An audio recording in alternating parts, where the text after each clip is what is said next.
Welcome to our first plenary session of this Tuesday of the CESNUR Conference.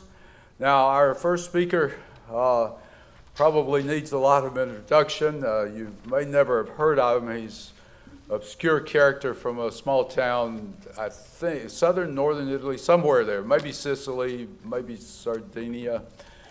He's written a couple of books, but who knows?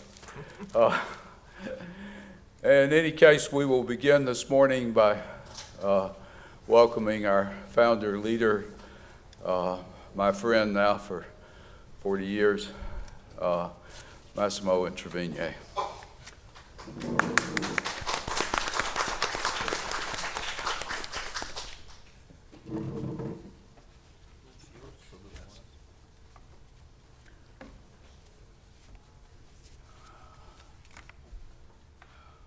So welcome to Korea.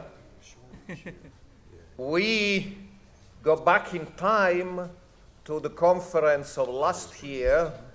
For those who have not been there, we had a wonderful conference in Bocheon city, Korea. So we decided to take a look at the very different world of new religions of Korea. Since we are in Jerusalem, it seems a good idea to start from the Axial Age idea. Here you see Jaspers. The Axial Age theory is most Greek religions originated from the 8th to the 3rd century BCE in an area certainly including this place. But we can perhaps argue that we are in a new axial age, starting in the 19th century with the emergence of New World religion, Mormons. Here you see the Mormon temple in Paris, the Jehovah's Witnesses or Japanese Neo-Buddhist group, Soka Gakkai. Statistics may be controversial, they have more or less same or more members than the Jews, so they can be called, at least in terms of size, New World religions. A significant number of new religions we don't know a lot about originated in Korea, including Chondogyo, Won Buddhism, Taejongyo, and the different branches of Chungsanism. Statistics, even about Korea, are a matter of controversy, but it has been argued that in the first half of the 20th century, new religions in Korea had more members than traditional religions, and even now, their membership is in the millions. Western scholars have normally classified Korean new religions under the rubric of millenarianism. Of course, we should be cautious when we apply Western categories to Eastern group, but it's true that most Korean new religions share a doctrine of Gebyok, or great transformation, so we are entering a new golden age. Why did the new religion enjoy more success in Korea than elsewhere? There are theories about Korean new religions offering relief in a succession of quick social transformation, social injustice.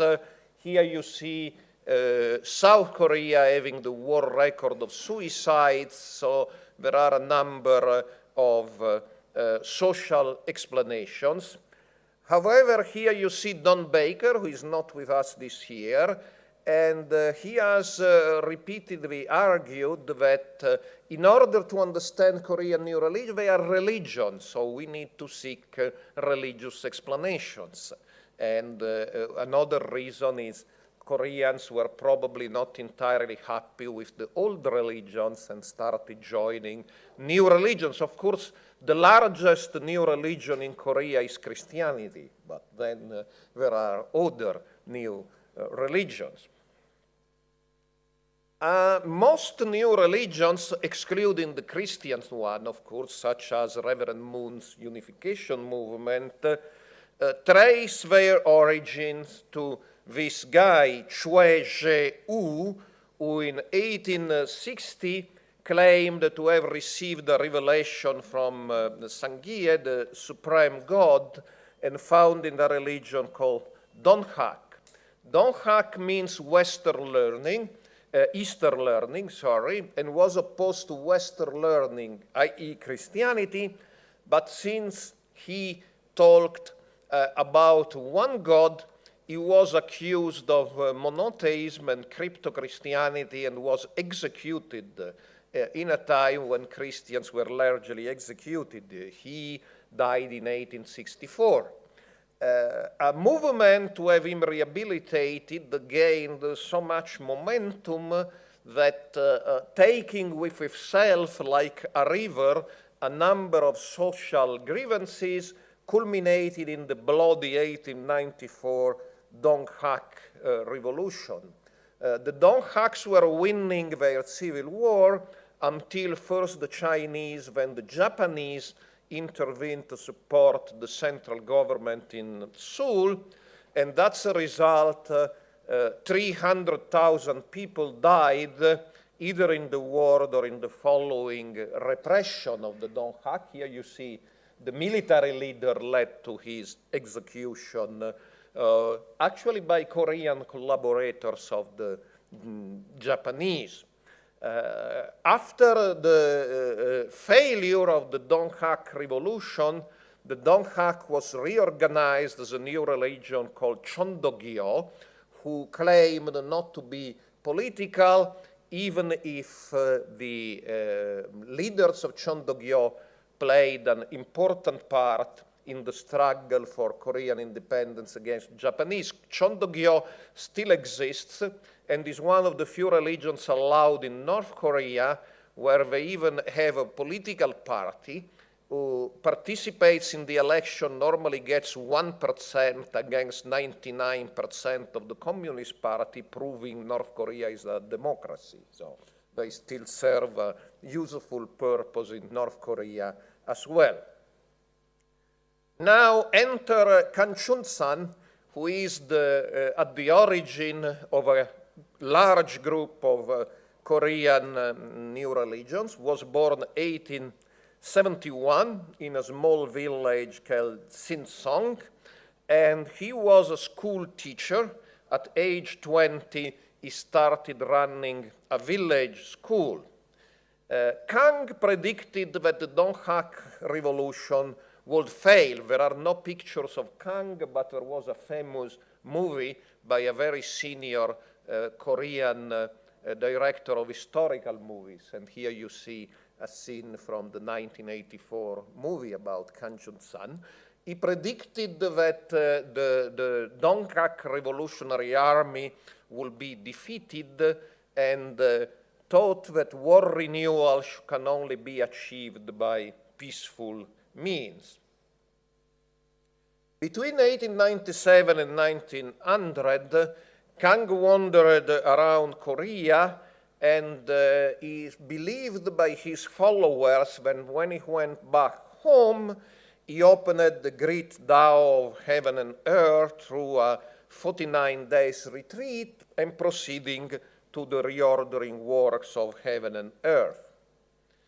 In 1907, the Japanese arrested him anyway. They didn't believe he wanted to resist them through peaceful means. And he had some hard time in jail where he spent something more than 1 month. Kang passed away on June 24, 1909 in the Dongkok Clinic he had established for curing both physical and spiritual illnesses. You see the Dongkok Clinic as it was and as it is now.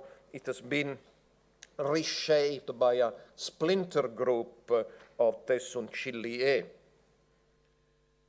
Now, when Kang Jun-san died, he had not really appointed a successor, so as so often happens in new religions, there were competing claims to the succession. One claim was by Go-pa-le, a female pupil of Kang, called Subu, elect lady, but there were more than one Subu in Kang's circle, and together with her cousin, Chakyeon-sok, she established a religious order, but the two cousins separated eventually, and each of the main pupils of Kang established his own, because they were all males except this one religion. To make a long story short, there are more than 120 Korean new religions claiming their origin from Kang Jun-san. In the 1920s, Cha, that is the cousin of the lady Go, Cha's branch called Bocheonism was the largest religion in Korea, not the largest new religion, the largest religion with 6 million followers and headquarters modeled after and set up as a rival of the royal palace in Seoul. Of course, that attracted the attention of the Japanese, where the occupying power in Korea repressed the movement, and even this once very large group, Bocheonism, today is very small and fragmented in 30 or 40 different branches. One is indirectly coming from this wing is Chungsando, which is perhaps the largest part of Chungsanism in the West, but not very big in Korea. Now, the second important character for our story is Jo Jong-san. Jo Jong-san is at the origin of the largest movements within Chungsanism, but paradoxically was not a direct pupil of Kang. Actually, he received the message from Kang by revelation after Kang died. But he was recognized as the genuine successor of Kang by most of Kang's family, including Kang's only daughter Sunim, although later Sunim with the husband established yet another separate branch. Jo Jong-san established a movement called Mugukdo, incorporated in 1925. Again, this story, you would be, it's early in the morning, you would be tired of repetitiousness. So again, the movement was repressed by the Japanese. The Japanese were normally suspicious after the Donggak Revolution that all new religions can turn into political movements. So they repressed Mugukdo, and Jo decided to disband it voluntarily in 1941. But after the war, of course, the Japanese left Korea for good, and Jo Jong-san was able to reconstruct the movement with the name Taegukdo. Taegukdo was originally in Busan and then moved to a suburb of Busan, which still has the name of Taegukdo Village, and is a tourist attraction, is a very nice village. Jo Jong-san died on 1958, and he appointed as his successor another school teacher called Park Budang. More or less, Park was recognized as the successor of Jo unanimously in this branch. Of course, there are another 100 branches of Chungsanism, but in this branch, he was Taegukdo. He was recognized as the legitimate successor of Jo for 10 years, but in 68, controversies erupted, and the part of Taegukdo aligned with one of Jo's sons, and he managed to keep the name Taegukdo and the headquarters in Taegukdo village near Busan, and Park went to Seoul and reorganized the movement with the name Daesoon Jinrihoe in 1969. Park was a very good organizer, and in few years led the Daesoon Jinrihoe to become the largest Korean new religions.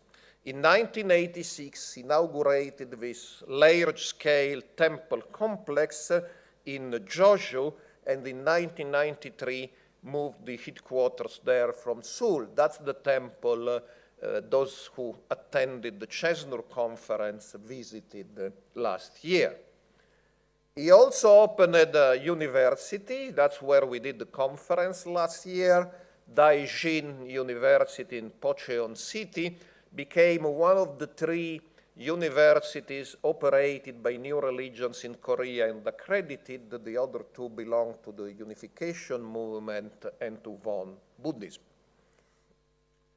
Park Woo-dang passed away in 1995, and the conflict developed between those who wanted him divinized and those who didn't want him divinized. Actually, if you go to the main shrine of the Daesoon Jinrihoe, you see 3 divinized characters enshrined, and these are Kanjun-san, Jojong-san, and Buddha Shakyamuni. But some people wanted to make Park Woo-dang the 3rd divinized object of worship. Some, the majority actually didn't want to, and there were serious clashes, even physical clashes, with the intervention of the police. And as a result, Daesoon Jinrihoe fragmented in 5 different groups, although one group is by far the largest. In 2013, 3 of the groups met in what they call the council to solve their problems. 2 remained apart. They didn't solve their problems, but they agreed to a joint management of Daejeon University and one of the main hospitals operating, which are very intelligent. I always say it's a model for folks like the unification movement, how to solve their problems. It's a very interesting legal agreement that they say, well, we don't agree theologically with each other, but we have a committee for joint management of the assets. It's a very good idea, which didn't prevent litigations because 2 groups didn't participate in the council and one is still litigating. Now, these problems didn't prevent further expansion of the movement. In 1997, it was able to inaugurate a giant Maitreya Buddha statue you see here in the Jeongangsang Temple, which is near North Korean border, and it's where Park Woo-dang also has his grave. Thanks to the educational and charitable activities of Daesoon Jinrihoe, they enjoy what we can call a good public image in Korea, although, of course, they keep having opponents, as most new religions are. Now, a quick look at the doctrine. The doctrine of Daesoon Jinrihoe is about sacred history. And the history is the world was in a very bad situation, and one guy who tried to do something about it was Matteo Ricci, the great Italian Jesuit missionary to China, and he tried to reform the world, so he's divine figure for Daesoon Jinrihoe, but didn't succeed because Confucianism was too corrupted to allow him to succeed. But he performed a great spiritual work according to the movement. He opened the border between heaven and earth, and this allowed the divinities of the East to go west. And they were responsible for the great progress, industrial, technological, in the West. But unfortunately, the Westerners misused all these benefits, and the world continued to go downhill. So that in the late 19th century, all the Buddhas and Bodhisattvas had to petition the Supreme God to intervene, Sangye, and decided, yes, I will do something, and started the great itineration through the three realms of heaven, earth, and humankind, and finally, he descended to the west in a tower which may or may not be a physical tower. Here interpretations differ, and moved east, and he went to inhabit the giant Buddha statue, which is in this hall in the Gyeongsansa temple. That's one of the historical temples in Korea. Doesn't belong to the movement. Here there is a giant Buddha statue that is very forbidden to photograph.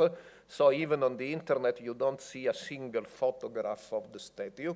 I was there, and I believe some of our friends here tried to help me in doing a picture clandestinely, but it didn't work out. So there is no picture. But he stayed for 30 years in the statue, and from the statue, he revealed himself to Chue Sheu, the founder of Donghak. But unfortunately, like Matteo Ricci once, Shue was unable to overcome the system of Confucianism, so he failed, and as we know, was executed in 1864. So the Supreme God decided he should intervene personally, and incarnated miraculously, as you see, in 1871 as Kang Jun-san. So the movement teaches that Kang Jun-san is actually the incarnation of the Supreme God, and Supreme God, and came to earth to lead us into the new age. However, in order to realize his mandate, God, i.e. Kang Jun-san, needs the cooperation of an organization, and that's why he arranged for the succession in the orthodoxy of Jo Jong-san and then of Park Budang. Daesoon Jinrihoe as a sacred scripture, Jonggyong, the other branches sometimes making things a little bit confused, have books also called Jonggyong, but they are different. The Jonggyong can be summarized in 4 principles. The first is Concordance of Jin and Jang. That's very Korean. It's another version, but you even see it in the Korean flag.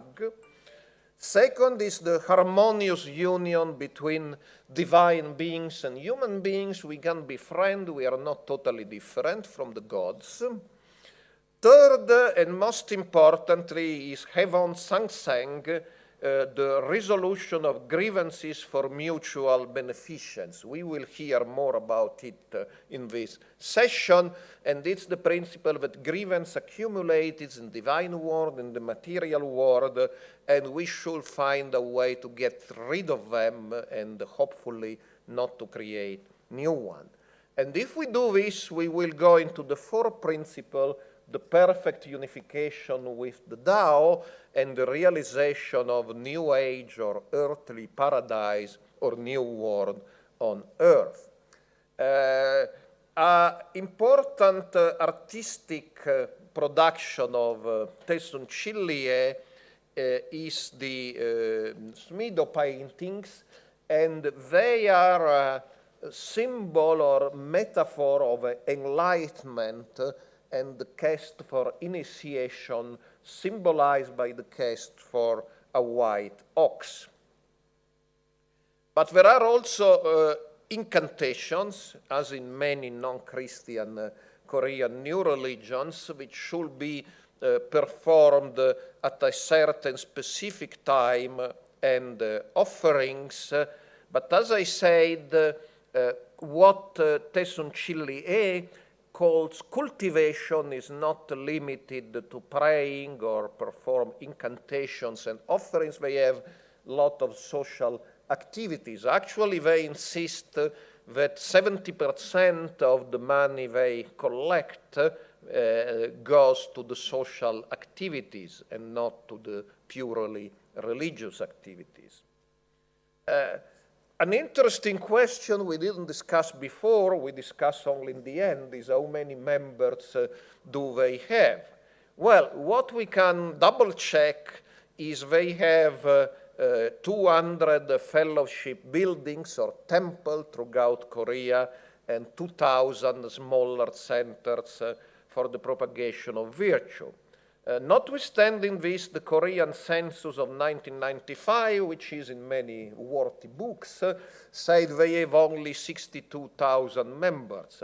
And the census of 2005, putting them in a larger category, say, have even less, which is not believable because if you go to see their ceremonies, you easily see more than these figures just gathered in one temple. So Don Baker, the leading American specialist of Korean religion, wrote several articles trying to explain why the census failed, and he believes that when in the census questionnaire Koreans are asked whether they are members of a religion, they believe a traditional religion. So the new religions are always underestimated. The movement, Daesoon Jinrihoe mentions the figure of 6 million, and Don Baker says this figure can include sympathizers or people just enter one center from time to time. So the core members are probably less than 6 million, but Baker also says 6 million is more realistic than 60,000. Now, the problem of Daesoon Jinrihoe is how they globalize. From what I show to you, they are very Korean movement, but they have a mandate from their, what they regard as their 3 founders. As I said, the story is a little bit more complicated, to expand globally. So they are very significant presence in Korea, but they are not a significant presence internationally. In fact, some of the smaller Korean new religions, let's take the unification movement, are much more well-known internationally, even if they have less members in Korea. So their next challenge is how they translate their Korean principles, but also how they translate their Korean books into at least English, and how they can globalize. Here you see them in Torino, participating in Torino's book fair 2 months ago. So they come to CESNUR, they come to international events in the hope that their movement, which is such a significant component of Korean religious landscape, will start being a little bit more well-known abroad. Thank you.